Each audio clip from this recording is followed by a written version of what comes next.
Hello dear students, welcome back. Students, in the last video, I started chapter 4 of First Flight from the diary of Anne Frank. In that video, I completed part 1 of same chapter. I hope part 1 is clear to you. Let's start its second part and read what Anne Frank wrote next. So let's get started. Since no one would understand a word of my stories to Kitty, N Frank कहती हैं कि क्योंकि कोई भी जितनी भी कहानियां मैंने अपनी डायरी में लिखी हैं, उन कहानियों में से एक भी वर्ड किसी और को कोई भी नहीं समझेगा. If I were to plunge right in, अगर plunge means to go in deep और राइट इन डीप, अब चाहे मैं उसको कितनी ही गहराई से लिखूं पर कोई भी इन बातों को, इन कहानियों को नहीं समझेगा जो मैं अपनी डायरी में लिख रही थी. I would better provide A brief sketch of my life much as I dislike doing so. इसलिए ना चाहते हुए भी मैं चाहूँगी और यही ज़्यादा अच्छा रहेगा कि मैं जो डायरी में लिख रही हूँ उसको ब्रीफ से ब्रीफ मतलब सम अप करके लिखूँ. My father, the most adorable father I have ever seen. मेरे पिताजी जो कि सबसे ज़्यादा अडोरेबल, लवेबल और केयरिंग थे, did not marry my mother until he was 36 and she was 25. उन्होंने तब तक मेरी माँ से शादी नहीं की थी जब तक कि वो खुद 36 इयर्स के और मेरी माँ 25 इयर्स की नहीं हो गई. My sister Margaret was born in Frankfurt in Germany in 1926. मेरी सिस्टर मार्गरेट जर्मनी के फ्रैंकफर्ट में 1926 में पैदा हुई. I was born on 12 जून 1929. और एन फ्रैंक कहती हैं कि मेरा जन्म 12 जून 1929 को हुआ. I lived in Frankfurt until I was 4. मैं फ्रैंकफर्ट में 4 साल की उम्र तक रही, या मैं फ्रैंकफर्ट में तब तक रही जब तक कि मैं 4 साल की नहीं हो गई. My father emigrated to Holland in 1933. Emigrated means to leave own country to settle permanently in another, कि अपनी कंट्री को छोड़कर दूसरी कंट्री में परमानेंटली सेटल होने के लिए जाना या सेटल हो जाना, दैट इज कॉल्ड एमिग्रेटेड. मेरे फादर जो थे वो हॉलैंड में एमिग्रेटेड हो गए 1933 में. My mother Edith Hollander Frank, and Frank की मदर का नाम है, went with him to Holland in September. और सितंबर में मेरे फादर के साथ मेरी माँ भी हॉलैंड में चली गई. While Margaret and I were sent to Aachen to stay with our grand mother.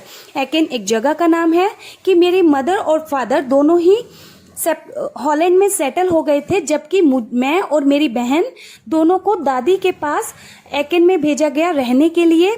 Margaret went to Holland in December. Margaret भी हॉलैंड चली गई दिसंबर में. And I followed in February. और एन फ्रैंक कहती हैं कि मैं हॉलैंड में फेब्रुअरी में गई.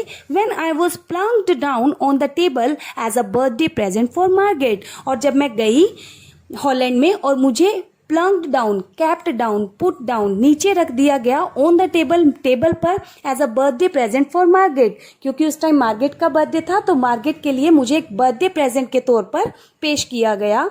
I started right away at the Montessori nursery school. और मैंने तुरंत मॉन्टेसरी नर्सरी स्कूल में अपनी जो एजुकेशन थी वो स्टार्ट की. I stayed there until I was 6. मैं 6 साल तक उस स्कूल में रही. At which time I started in the first form is class standard. और तब तक मैं फर्स्ट स्टैंडर्ड में आ गई थी. In the 6th form, 6th class में my teacher was Mrs Kuperus. 6th class में मेरी टीचर जो थी उनका नाम था Mrs Kuperus the headmistress, और वही मेरी हेड मिस्ट्रेस भी थी. At the end of the year we were both in tears as we said a heartbreaking farewell. साल के अंत में हम दोनों की आंखों में आंसू थे, क्योंकि हार्ट ब्रेकिंग, ना चाहते हुए भी दुखी दिल के साथ हमें एक दूसरे को फेयरवेल देनी पड़ी, विदाई एक दूसरे से लेनी पड़ी. In the summer of 1941, grandma fell ill. 1941 की गर्मियों में ग्रैंडमा मतलब दादी की तबीयत खराब हो गई and had to have an operation, और उनका ऑपरेशन करवाना पड़ा. So my birthday passed with little celebration. इसलिए उस साल 1941 में मेरा जो बर्थडे था उसकी सेलिब्रेशन बहुत बड़े लेवल पर नहीं की जा सकी. ग्रैंडमा डाइड इन जनवरी 1942. 1942 में ग्रैंडमा की डेथ हो गई. No one knows how often I think of her and still love her. कोई नहीं जानता कि अक्सर मैं उनके बारे में सोचती हूँ और आज भी उनसे प्यार करती हूँ। दिस बर्थडे सेलिब्रेशन इन 1942, अब एन फ्रैंक जो है 1942 की बात कर रही हैं। तो वो कहती है कि this birthday celebration in 1942 was intended to make up for the other. ध्यान से समझो इस लाइन को। एन फ्रैंक ने बोला कि 1941 में उनकी ग्रैंड माँ बीमार हो गई थी, इस वजह से 1941 के ईयर में जो एन फ्रैंक का बर्थडे आया था उसकी सेलिब्रेशन ज़्यादा नहीं हो पाई।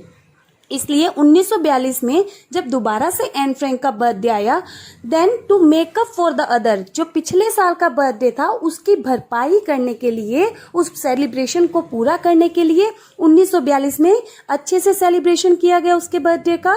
And grandma's candle was lit along with the rest, और दूसरी साइड क्योंकि उसकी दादी अब उनकी डेथ हो चुकी थी इसलिए दूसरी साइड उनके लिए भी एक मोमबत्ती जलाई गई।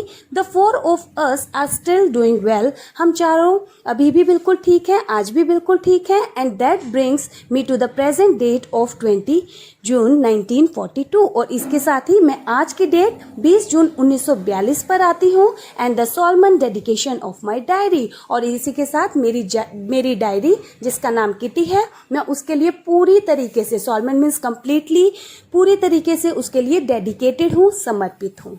So students, this is all about part 2 of chapter 4. In next video, we will start its third part. Okay, bye-bye. Take care.